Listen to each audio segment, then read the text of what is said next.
Inna lillahi wa inna ilaihi raji'un.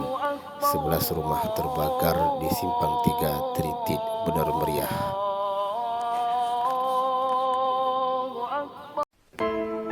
Inilah penampakan kondisi terbaru 11 rumah yang terbakar di Simpang 3 Tritid, Bener Meriah, Aceh. Kala itu semua umat muslim menikmati hidangan makan sahurnya di seluruh dunia. Namun lain halnya dengan warga kita yang tertimpa musibah ini. Mereka bergelut dengan api, menyelamatkan barang-barang atau harta yang bisa diselamatkan dari si jago merah. Namun sungguhlah benar hakikat daripada segala cobaan untuk menguji keimanan seseorang muslim yang telah mengakui telah beriman kepada Allah.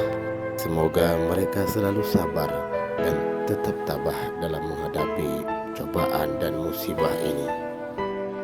Terima kasih kepada pemerintah daerah yang begitu cepat datang ke lapangan untuk memberikan bantuan masa panik kepada para korban kebakaran ini, dan juga telah mendirikan posko-posko penerimaan bantuan kepada masyarakat yang tertimpa musibah.